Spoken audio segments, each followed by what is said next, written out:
দুনিয়ার ব্যাপারে বুঝেন, আরো দেখেন, আরো ভাবেন, একজন একজন করে ভাবেন।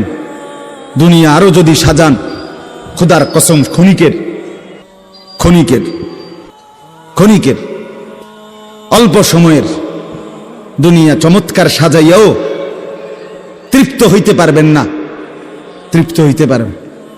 এবছর চমৎকার রং দিছেন বিল্ডিং এ, 2 বছরের মাথাত বিভিন্ন খান দিয়া চামড়া উঠিয়া এটা আবার যেই সেই, ঠিক কিনা বলেন? আবার রং দাও।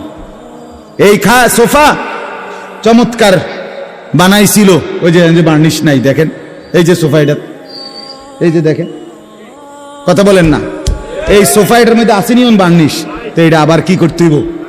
তো লাভ হইল কই? দুনিয়া তো ধোকা, দুনিয়া ধোকা। এই সৌন্দর্যময় চেহারা নারী 30 বছরের ব্যবধানে উনি বুড়ি, আর কেউ ফিররা সেদিকে ফিরা সেফ হালায় না।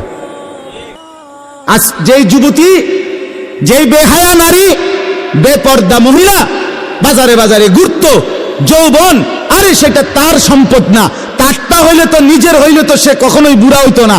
আল্লাহ তাআলা বলছে, আমি যখন যৌবন শেষ করে দিলাম, তো এখন আর কোন পুরুষ তার দিকে ফিররা থুতুও বালায় না। দুনিয়া এক অবস্থায় থাকে না, এক হালাতে থাকে না বাপ। এই জন্য ছেলেদেরকেও বলি, বাপ জিন্দেগি সুন্দর করো। তোমার এই হাসি থাকবে না, তোমার এই সুস্থ সুন্দর সুঠাম দেহ থাকবে না।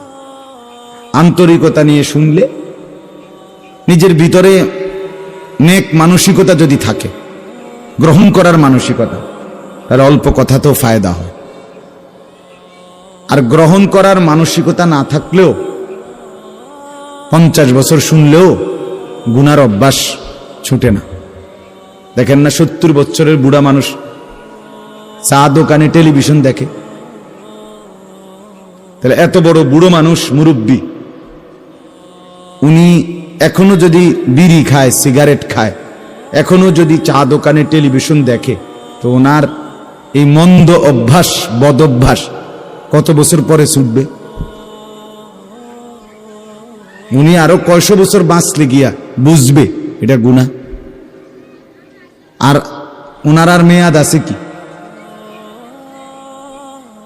এই জন্য বললাম, আপনি খবর নিলে দেখবেন 30 বছর মসজিদে আসা যাওয়া করে ঠিকই, কিন্তু যথাযথ আন্তরিকতা, দিলের মধ্যে আখেরাতের কোনো মানসিকতাই নাই, নিজেকে বদলানোর অনুভূতিই নাই, ফিকিরে নাই। সোজা কথা, পরকাল বলতে কিছু, এখন যা আছি তাই। এখন সুখে থাকলে সুখী দুনিয়া, এখন দুঃখে থাকলে দুঃখী। জিফুর যদি ঠিকমতো খানা খাদ্য খাওয়ায় খুশি, ঠিকমতো খানা খাদ্য নাই দুঃখী। এই মানে দুনিয়া পেলে খুশি, দুনিয়া না পেলে দুঃখী। লাভ লোকসান, আয় ব্যয়, হিসাব কিতাব, সুখ